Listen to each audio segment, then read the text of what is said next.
Hello കൂട്ടുകാരെ, പുതിയൊരു വീഡിയോയിലേക്ക് എല്ലാവർക്കും സ്വാഗതം. ഇന്നത്തെ വീഡിയോയിൽ നമ്മൾ ഡിസ്കസ് ചെയ്യാൻ പോകുന്ന ടോപ്പിക് നമ്മുടെ മൊബൈലിലെ കോൺടാക്റ്റ് ലിസ്റ്റിൽ നിന്ന് ഡിലീറ്റ് ചെയ്ത കോൺടാക്റ്റ് നമ്പേഴ്സ് എങ്ങനെ റിക്കവർ ചെയ്യാമെന്ന് നോക്കാം.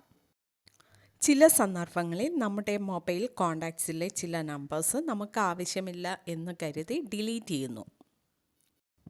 ആ നമ്പേഴ്സ് ഡിലീറ്റ് ചെയ്തതിന് ശേഷം നമുക്ക് ആവശ്യം വന്നാൽ നമ്മൾ ആ നമ്പർ എങ്ങനെ റിക്കവർ ചെയ്യാമെന്ന് ഈ വീഡിയോയിൽ നോക്കാം. ഓക്കെ, വീഡിയോയിൽ പോകുന്നതിന് മുൻപായി നമ്മുടെ ചാനൽ ഫസ്റ്റ് ടൈം വിസിറ്റ് ചെയ്യുന്നവരാണെങ്കിൽ ചാനൽ സബ്സ്ക്രൈബ് ചെയ്യുക. കൂടാതെ തൊട്ടടുത്ത് കാണുന്ന ബെൽ ബട്ടൺ പ്രസ് ചെയ്ത് ആൾ കൊടുക്കുക. എന്നാൽ മാത്രമേ അടുത്ത് വരുന്ന പുതിയ വീഡിയോസിൻ്റെ നോട്ടിഫിക്കേഷൻ നിങ്ങൾക്ക് ലഭിക്കുകയുള്ളൂ. ഓക്കെ, വീഡിയോയിലേക്ക് കിടക്കാം. ഇതിനായി ഫസ്റ്റ് നമ്മുടെ മൊബൈൽ സെറ്റിംഗ്സ് ഓപ്പൺ ചെയ്യുക.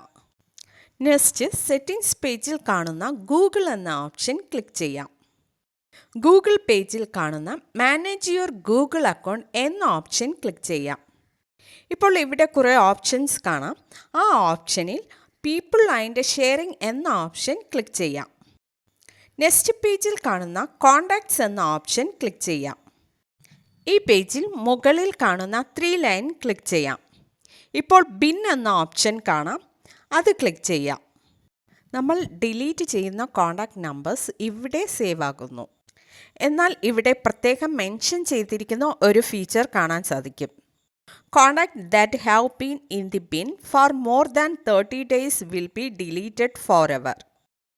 അതായത് ബിന്നിൽ സേവ് ആകുന്ന കോൺടാക്റ്റ് നമ്പർ നമ്മൾ ഡിലീറ്റ് ചെയ്ത് 30 ദിവസത്തിനുള്ളിൽ റിക്കവർ ചെയ്യണം. ബിന്നിലുള്ള കോൺടാക്ട്സ് നമ്പർ 30 ദിവസം കഴിഞ്ഞ് നെക്സ്റ്റ് ഡേ പെർമനൻ്റായി ഡിലീറ്റ് ആകും. ഈ ഫീച്ചർ പ്രത്യേകം മെൻഷൻ ചെയ്തിരിക്കുന്നു. ചില മൊബൈലിൽ ഡിലീറ്റ് ചെയ്ത കോൺടാക്ട്സ് ബിന്നിൽ സേവ് ആകുന്നില്ല. ആ മൊബൈലിൽ ഡിലീറ്റ് കോൺടാക്ട്സ് റിക്കവർ ചെയ്യാൻ സാധിക്കുന്നതല്ല. ഓക്കെ ഫ്രണ്ട്സ്, ഇന്നത്തെ വീഡിയോ ഡിലീറ്റ് ചെയ്ത കോൺടാക്ട്സ് എങ്ങനെ റിക്കവർ ചെയ്യാമെന്ന് നോക്കിയായിരുന്നു. ഓക്കെ ഫ്രണ്ട്സ്, വീഡിയോ ഇഷ്ടമായാൽ മറക്കാതെ ലൈക്ക് ചെയ്യുക, ഷെയർ ചെയ്യുക, നിങ്ങളുടെ അഭിപ്രായം കമൻറ്റ് ചെയ്യുക. Okay, thank you.